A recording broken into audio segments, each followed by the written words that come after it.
George Cornell walked into the smoky Whitechapel pub that night, unaware it would be his last, while Ronnie Cray was already on his way, carrying the kind of intent that left no room for second chances. George Cornell's name was one that people in South London spoke carefully, as if the wrong tone might bring trouble. He had been born into a world where hard work rarely led to riches and where the quickest way to respect was through strength, cunning, or fear. The narrow streets he grew up on were lined with worn brick buildings and dimly lit pubs, each one a place where deals were struck and grudges were nurtured.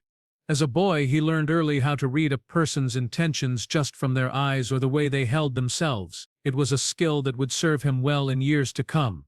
Life at home was modest and sometimes unstable, but George had a stubborn streak that refused to settle for what was handed to him.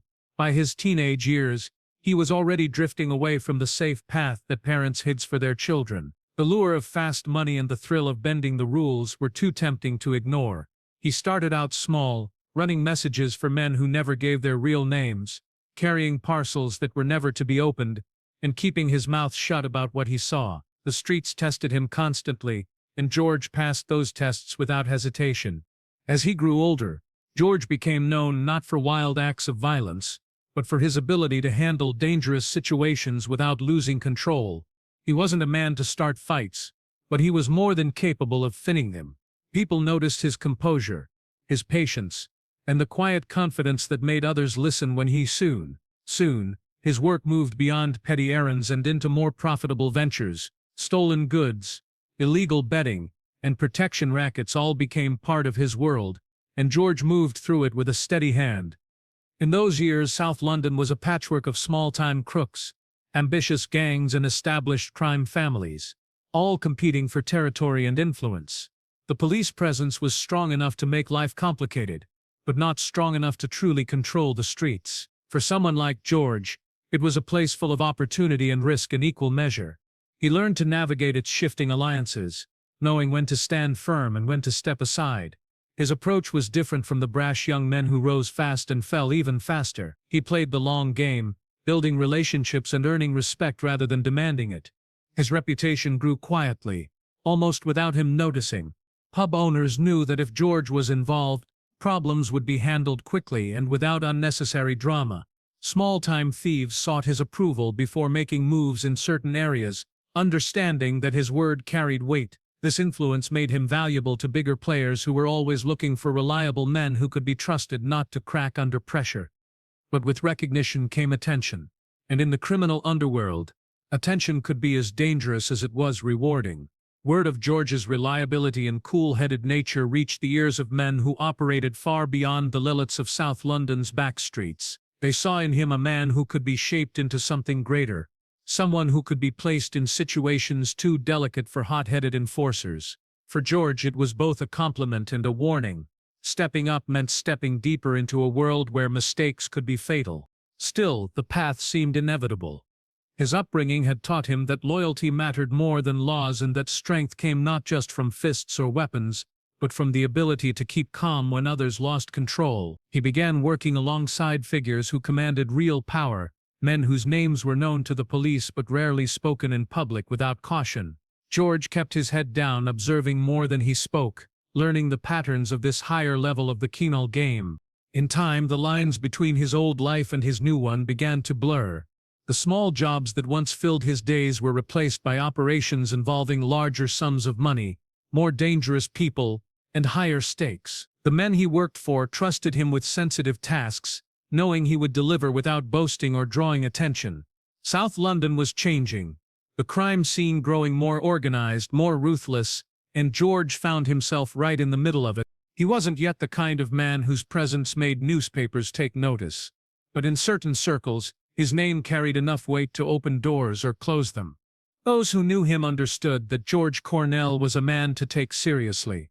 He was not a hero, nor was he a simple thug. He was something in between, a man shaped by the streets, sharpened by experience, and quietly moving toward a destiny that would bring him into contact with some of the most dangerous figures London had ever known. The 1960s brought a shift in the balance of power across London's underworld. Small-time street operations began to fade. replaced by larger, more organized gangs that treated crime like a business.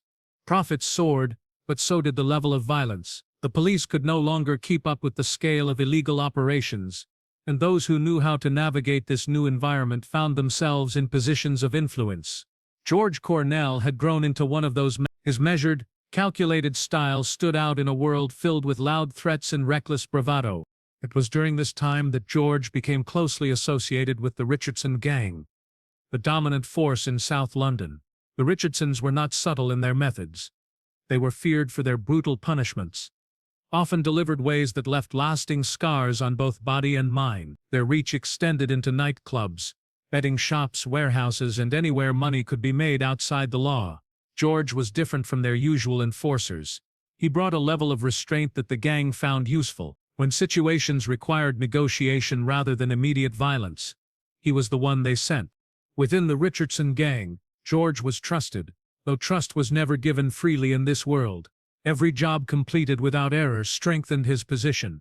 His calm, almost understated manner made him a rarity. Someone who could walk into a tense meeting with rivals and leave without the situation spiraling into bloodshed. But as his reputation grew within the gang, it also began to reach beyond South London. Across the Thames, the Cray twins were building their own empire in the East End. They were the complete opposite of George in style, flashy, feared, and eager to make a statement wherever they went. The Crays thrived on intimidation. They didn't just control territory, they dominated it, making sure everyone knew who was in charge. Their influence reached into high society, rubbing shoulders with celebrities, politicians, and even members of law enforcement. In their world, respect is taken, not earned slowly. George's quiet resistance to their style made him stand out. He wasn't loud about his opinions, but he refused to bow to their presence. In the twisted hierarchy of gangland politics, such an attitude could be seen as an act of defiance. Tension between the Richardsons and the Crays was nothing new. Both sides wanted control over key areas of the city, and both had their own networks of loyal men. But when word reached the Crays that George Cornell was becoming an influential voice within the Richardson gang, the tension took on a more personal edge. He wasn't just another South London gangster, he was someone the Crays couldn't easily intimidate. For a time, George managed to avoid direct conflict with them. He kept to his side of the river, focusing on the Richardson gang's affairs. Still, in the criminal underworld, avoiding someone did not mean forgotten. Stories began to circulate in pubs, gambling dens, and clubs. Whispers of George mocking the Crays' attempts to control every inch of London. Whether the stories were true didn't matter. In this world, perception could be as dangerous as reality. The Richardson gang valued George's cool-headed approach, but they also knew it put him in the Crays' crosshairs. The twins had a reputation for dealing with perceived insults swiftly and violently. George's calm confidence, which earned him respect from many, was precisely the thing that could trigger the Crays' fury. Every move he made seemed to be watched, every appearance in public noticed by someone with ties to the East End. Meanwhile, the stakes in the underworld kept rising. Drug shipments, high-stakes robberies, and lucrative protection deals meant there was more to gain and more to lose than ever before. It was an anonym that bred paranoia. Old friends became cautious, never sure if someone might be working for the other side. The fragile balance between South and East London gangs was under constant strain, and everyone knew it could shatter at any moment. George moved through this dangerous landscape with the same quiet determination that had carried him from the back streets to the inner circle of one of London's most feared gangs. Yet even he could sense the shift. The kind of calculated patience that had served him so well was becoming harder to maintain. The Crays were not men who forgot a grudge, and George's mere existence as a respected South London figure was enough to keep the tension alive. The atmosphere in London's underworld during that period was like a tightly wound spring. Every deal, every meeting, and every territorial dispute had the potential to ignite something much bigger. George Cornell was a man who had built his reputation on avoiding unnecessary violence. But the world around him was changing. Soon he would find himself standing in places where no amount of calm would be enough to protect him from what was coming. By the mid-1960s, the uneasy balance between the Richardson gang and the Cray twins was stretched to its breaking point. Every move made by one side was scrutinized by the other. Ever rumor dissected for hidden meaning. In this charged atmosphere, George Cornell's role became more complicated. His ability to remain composed under pressure had made him invaluable to the Richardson sauce, but it had also painted a target on his back. The Krays viewed him not simply as a rival, but as a man who refused to acknowledge their dominance. In their world, such a refusal was an insult that demanded a response. George, however, never seemed rattled. Whether the stories of his quiet jabs at the Krays were exaggerated or not, his composure in public fed the legend. People began to talk about how he could walk into an East End pub, sit down for a drink, and leave without so much as flinching, even when Kray associates were present. It wasn't arrogance, at least not in the loud, confrontational sense. It was a self-assuredness that came from knowing exactly who he was and where he stood. But in the volatile language of the underworld, confidence could be misread as provocation. The Krays thrived on the image they had crafted. Men to be feared instantly, their authority unquestioned. George's unwillingness to show that fear was like a quiet rebellion, and for the twins, it was an unforgivable one.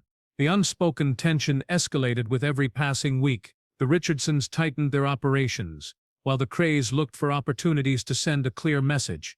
Eventually a plan began to form, one that would remove George from the picture entirely and demonstrate once again that no one stood against them without consequences. The streets carried whispers long before any actual confrontation. Word traveled quickly in London's underworld, and many began to sense that George's days might be numbered. Even those who admired him kept their distance, knowing the fallout from any attack on him would be swift and bloody. George carried on with his work, seemingly unbothered by the currents shifting around him. Yet those closest to him noticed subtle changes. A sharper awareness of who entered a room, a habit of scanning exits, and a longer pause before making certain moves. One cold night in March 1966, George found himself on the wrong side of the river. He had business in Whitechapel, a place firmly under the Krays' influence. The visit wasn't necessarily reckless. Men crossed into each other's territories from time to time, often under the cover of legitimate reasons.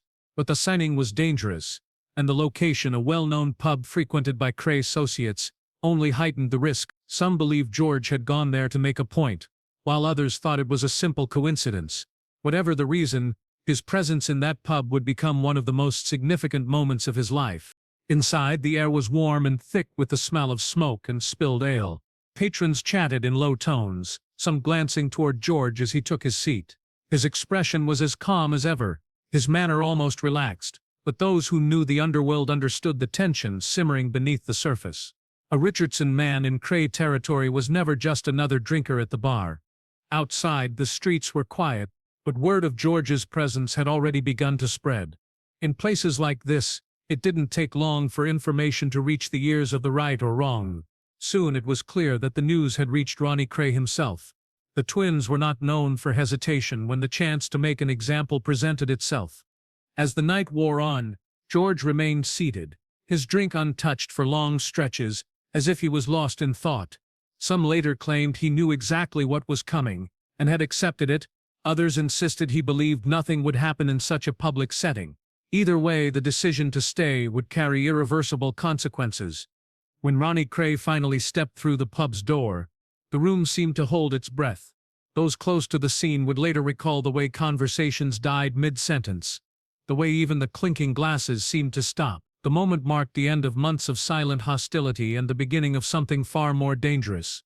What followed would cement George Cornell's name in gangland history, not for the life he had led, but for the way it ended. The moment Ronnie Kray entered the pub, the atmosphere shifted in a way that was almost physical. Conversations stopped mid-word, the low hum of chatter dissolved into silence, and all eyes seemed to move between two men, one seated calmly with a drink, the other standing just inside the doorway with the kind of presence that made people instinctively step aside. Ronnie was not the sort to enter quietly. His mere appearance in a room was enough to alter the rhythm of it. That night his expression was unreadable, but the intent in his movements was unmistakable. The patrons of the pub had lived in the shadow of the Kray name for years. They knew the rules. You didn't challenge them, you didn't insult them, and you didn't stand in their way. George Cornell had never openly done any of these things, but his steady refusal to bend was in the unspoken language of gangland, a challenge all the same. The air felt heavier as Ronnie began to cross the room, each step deliberate. People shifted in their seats, or leaned back, creating a clear path without being asked. George didn't move. He sat as he had been all night, leaning slightly in his chair, one hand resting loosely on the table. His calmness in that moment was either a sign of complete control or a refusal to give Ronnie the satisfaction of a reaction. The two men were close enough now for the tension to be felt rather than simply seen. A few witnesses later said George's eyes followed Ronnie the entire way across the room. Others claimed he barely glanced up at all. In truth, the details blurred for many, because what came next happened too quickly for anyone to fully take in. Ronnie stopped in front of George's table. The pub seemed to shrink around them.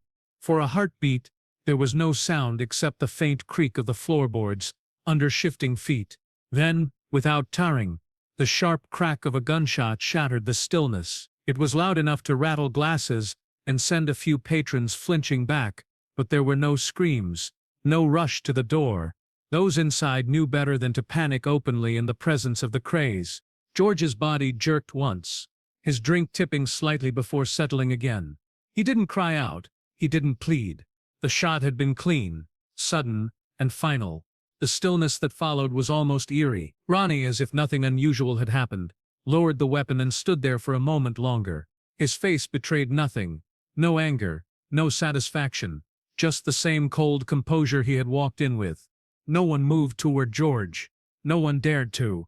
In that world, getting involved in something like this meant trouble that could last a lifetime. The silence in the pub was broken only by the soft sound of FedEx as Ronnie turned and began to leave, his men following close behind. The door closed behind them, and the tension in the room loosened, but only slightly. The air still carried the weight of what had just taken place. George's drink sat on the table, a few drops of liquid trembling at the rim from the impact. His chair was angled slightly, as if he had been about to turn toward the door when the shot came. To the men and women in that room, it was clear they had just witnessed something that would be retold in whispers for years. Yet none of them spoke. They simply went back to their seats, eyes fixed on the floor, waiting for the inevitable arrival of the police. Outside, the streets of Whitechapel were still and dark, the cold air cutting through the narrow alleys. Ronnie Cray's car pulled away without hurry.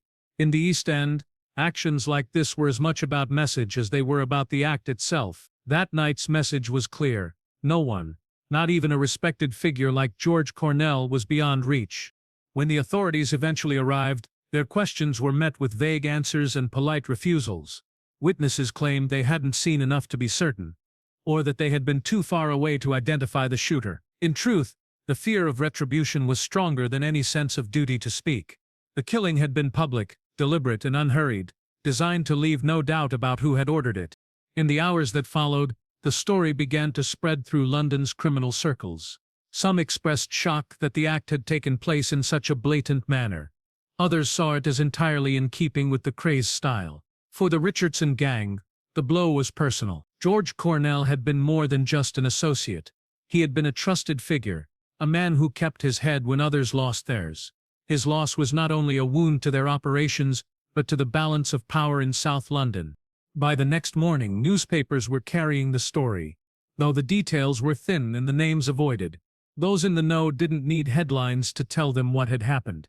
George's fate had been sealed long before that night, the moment his calm defiance marked him as a man unwilling to bend to the will of the craze.